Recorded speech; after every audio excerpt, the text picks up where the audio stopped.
শুভ সকাল বন্ধুরা, তোমরা সবাই কেমন আছো? আশা করি তোমরা সবাই খুব খুব ভালো আছো।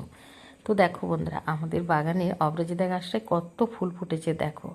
ফুলগুলো এখন তোলা হচ্ছে না, তার কারণে ফুলগুলো কিন্তু রয়ে গেছে, বাসি ফুল টাটকা ফুল সব। আর কত হয়েছে দেখো, ক্যামেরাতে হয়তো তোমাদেরকে এত দেখাতে পাচ্ছি না, কিন্তু এরকমই অনেক ফুল ফুটেছে। দেখো, এটা হলো আমাদের বাগানের গোলাপ। আর কালারটা কত সুন্দর। মাঝে মাঝে কিন্তু আমি কমিউনিটি পোস্টে দিই, তোমরা অনেকেই খুব পছন্দ করো। চান টান সেরে নেওয়া হয়ে গেল, এক সাইডে চিড়ে ভাজা আর একটু চা বসিয়ে দিলাম বন্ধুরা, লাল চা। তোমাদের দাদাভাই বেশি লাল চাই খেতে পছন্দ করে, তার কারণে আজকে লাল চা আর চিড়ে ভাজা বানাবো, দুজনাতে খেয়ে নেব। তো দেখো, চিড়েটা আমি একটু সময় ধরে ভেজে নিতে হবে। তো চিড়ে ভাজার চা খেতে কে কে পছন্দ করো বন্ধুরা, কমেন্ট বক্সে জানিও, ঠিক আছে? তো দেখো, এই প্লেটটা আমি নতুন কিনেছিলাম, কি বলে, ধনতেরাসে। তো স্টিকারটা এভাবে তুলে নেওয়া যায়, একটু গরম করলেই কিন্তু সহজে উঠে যায়। আমি কিন্তু এইভাবেই উঠাই। এই টিপসটা কিন্তু আমি ইউটিউবে দেখেছি বন্ধুরা, অনেক দিন আগে। আমি এইভাবেই যখন থেকে দেখেছি, এভাবেই কিন্তু আমি স্টিকারগুলো তুলে নিই। তো দেখো, চিড়ে ভাজা হয়ে গেল, প্লেটটা আমি ধুয়ে তারপর চা চিড়ে ভাজা নিয়ে নিলাম, তারপর একটু খেয়ে নেব। তো সকালে জলখাবারের জন্য, মানে 10টার সময় খাবারের জন্য একটু মুড়ির সঙ্গে একটু আলু সেদ্ধ করে নিলাম। তো তারপর কি, আমি এক সাইডে ভাত আর এক সাইডে ডাল বসিয়ে দিলাম। চান টান তো হয়ে গেছে সকালেই, তারপর আমি রান্নাঘরে ঢুকেছি। তো বিউলির ডালটা ধুয়ে দিয়ে দিলাম, স্বাদ মতো একটু নুন, আর ঢাকা দিয়ে সেদ্ধ করে নেব। এই ভাতের জলটা কিন্তু গরম হয়ে গেছে বন্ধুরা।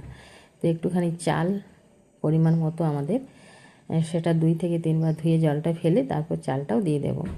তো একটা সবজি বানিয়ে নেব। তো ফুলকপি, গাজর, তারপর পেঁপে, আলু এগুলো আছে। তো এগুলো আমি কেটে একটা সবজি বানিয়ে নেব, ডালটা নামিয়ে পরে। কারণ আমি একটু বাজার যাব বন্ধুরা, আজ একটু আমার বাজারে দরকার আছে, ঠিক আছে? তার জন্য তাড়াতাড়ি রান্নাটা করে নিচ্ছি।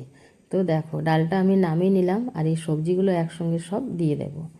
তো খুব সহজে কিন্তু হয়ে যাবে কুকারে, আর রান্নাটাও খেতেও কিন্তু বেশ ভালো লাগে। তো একটুখানি ছোলার ডাল ভিজিয়ে রেখেছিলাম, সেটাও দিয়ে দিলাম।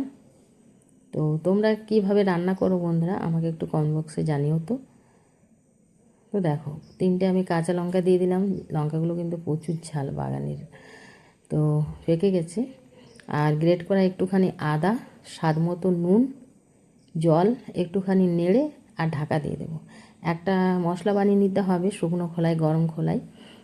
তো সেটা ধনে জিরে, তারপর শুকনো লঙ্কা ভেজে গরম খোলায় হালকা একটু গুঁড়ো করে নেব। তাহলে এই মশলাটা নামানোর পর, মানে সবজিটা সেদ্ধ হওয়ার পর মশলাটা আর একটুখানি ঘি দিয়ে দিলে হবে। রান্নাটা খেতে কিন্তু বেশ ভালো লাগে। আমরা কিন্তু এইভাবেই বানাই, ঠিক আছে? আর তোমরা যদি এভাবে বানাতে চাও, তাহলে একটুখানি হলুদ আর একটুখানি সর্ষের তেল দিয়ে দিবে। আমরা এগুলো খাবো না বলে এগুলো দিচ্ছি না। তার মধ্যে দাদাভাই রসগোল্লা নিয়ে এলো, সেগুলো আমি প্লাস্টিক থেকে নিয়ে নিলাম, বাটিতে ফ্রিজে রেখে দেবো। তো কত সুন্দর দেখো, রসগোল্লা খেতে কে কে পছন্দ করো? খেতে কিন্তু আমরা খুব পছন্দ করি, রসগোল্লা খেতে বেশ ভালো লাগে।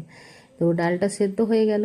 এখন আমি ঘি আর গরম মশলা বলছি, ওই মশলাটা দিয়ে দিলাম যেটা বানিয়েছি। তো দেখো, বাজার চলে এলাম। এটা হলো জগদ্ধাত্রী মা। তো ভাবলাম দূর থেকে একটা ভিডিও বানাই আর মাকে প্রণাম করলাম। আমি যেহেতু এখন পুজো দিতে পাবো না, তোমরা একটু মাকে দর্শন করো। দেখো, মা তোমাদের সকলের মঙ্গল করুক, সবাইকে ভালো রাখুক, সুস্থ রাখুক।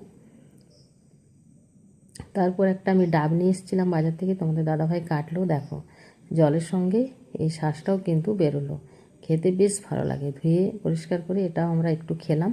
তারপর বড় জামাই এলো ফল মিষ্টি নিয়ে। তো মোয়া নিয়ে এসছে জয়নগরের। তো সেটা দেখো কত